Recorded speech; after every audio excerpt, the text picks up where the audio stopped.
ఈరోజు అపోస్తలుల కార్యముల గ్రంథం ఆడియో బైబిల్ తెలుసుకుందాము. దీన్ని మొదటగా అపోస్తలుల కార్యముల గ్రంథాన్ని ఎవరు రాశారంటే వైద్యుడైన లూకా గారు రాశారు. దీనిలో మొత్తం 28 అధ్యాయాలు, 1007 వచనాలు ఉన్నాయి. ఇది బైబిల్‌లో 66 పుస్తకాల్లో 44వ పుస్తకము ఈ అపోస్తలుల కార్యములు. ఇప్పుడు ఆడియో బైబిల్ విందాము. ఓ థియోఫిలా, యేసు తాను ఏర్పరచుకొనిన అపోస్తలులకును పరిశుద్ధాత్మ ద్వారా ఆజ్ఞాపించిన తరువాత ఆయన పరమునకు చేర్చుకొనబడిన దినము వరకు ఆయన చేయుటకును బోధించుటకును ఆరంభించిన వాటినన్నిటిని గూర్చి నా మొదటి గ్రంథమును రచించితిని. ఆయన శ్రమపడిన తరువాత 40 దినముల వరకు వారికి అగుపడచు దేవుని రాజ్య విషయములను గూర్చి బోధించుచు అనేక ప్రమాణములను చూపి వారికి తన్ను తాను సజీవునిగా కనపరుచుకొనెను. ఆయన వారిని కలుసుకొని ఈలాగు ఆజ్ఞాపించెను, మీరు యెరూషలేము నుండి వెళ్ళక నా వలన వినిన తండ్రి యొక్క వాగ్దానం కొరకు కనిపెట్టుడి. యోహాను నీళ్లతో బాప్తిస్మమిచ్చెను గాని కొద్ది దినములలోగా మీరు పరిశుద్ధాత్మలో బాప్తిస్మము పొందెదరనెను. కాబట్టి వారు కూడి వచ్చినప్పుడు, ప్రభువా, ఈ కాలమందు ఇశ్రాయేలునకు రాజ్యమును మరలా అనుగ్రహించెదవా అని ఆయనను అడుగగా, ఆయన కాలములను సమయములను తండ్రి తన స్వాధీనమందుంచుకొని ఉన్నాడు, వాటిని తెలుసుకొనుట మీ పని కాదు.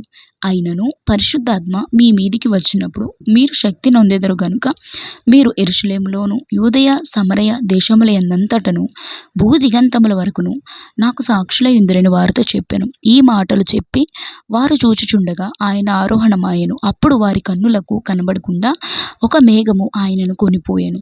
ఆయన వెళ్ళుచుండగా వారు ఆకాశము వైపు తేరి చూచుచుండిరి. ఇదిగో, తెల్లని వస్త్రములు ధరించుకొనిన 2 మనుషులు వారి యొద్ద నిలిచి, గలిలయ మనుషులారా, మీరెందుకు నిలిచి ఆకాశము వైపు చూచుచున్నారు? మీ యొద్ద నుండి పరలోకమునకు చేర్చుకొనబడిన ఈ యేసే ఏ రీతిగా పరలోకమునకు వెళ్ళుట మీరు చూచితిరో ఆ రీతిగానే ఆయన తిరిగి వచ్చునని వారితో చెప్పిరి. అప్పుడు వారు ఒలీవల వనమనబడిన కొండ నుండి యెరూషలేమునకు తిరిగి వెళ్ళిరి. ఆ కొండ యెరూషలేమునకు విశ్రాంతి దినము నడవదగినంత సమీపమున ఉన్నది. వారు పట్టణంలో ప్రవేశించి తాము బస చేయుచుండిన మేడగదిలోనికి ఎక్కిపోయిరి.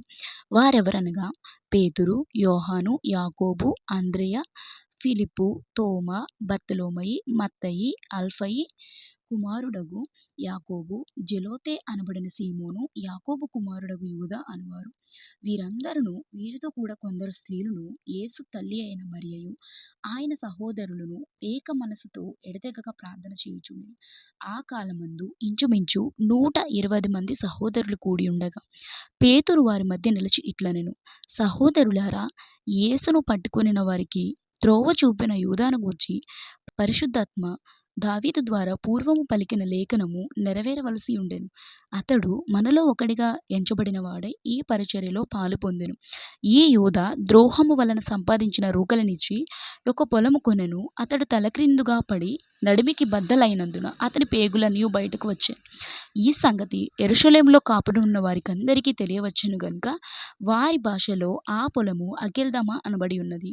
దానికి రక్తభూమి అని అర్థము. ఇందుకు ప్రమాణముగా అతని ఇల్లు పాడైపోవునుగాక, దానిలో ఎవడునూ కాపురం ఉండకపోవునుగాక, అతని ఉద్యోగము వేరొకడు తీసుకొనుగాక అని కీర్తనల గ్రంథంలో వ్రాయబడి ఉన్నది. కాబట్టి యోహాను బాప్తిస్మం ఇచ్చినది మొదలుకొని ప్రభువైన యేసు మన యొద్ద నుండి పరమునకు చేర్చుకొనబడిన దినము వరకు ఆయన మన మధ్య సంచరించుచుండిన కాలమంతయు మనతో కలిసి ఉన్న వీరిలో ఒకడు మనతో కూడా ఆయన పునరుద్ధానం గూర్చి సాక్షి అయ్యుండుట ఆవశ్యకమని చెప్పాను. అప్పుడు వారు యూస్తు అను మారు పేరు గల బర్సబ్బా అనబడిన యోసేపు, మత్తీయ అను 2 నిలవబెట్టి ఇట్లని ప్రార్థన చేసిరి, అందరి హృదయములను ఎరిగియున్న ప్రభువా, తన చోటికి పోవుటకు యూదా తప్పిపోయి పోగొట్టుకొనిన ఈ పరిచర్యలోను అపోస్తలత్వములోను పాలు పొందుటకు వీరిద్దరిలో నీవు ఏర్పరచుకొనిన వారిని కనుబరచుమనిరి.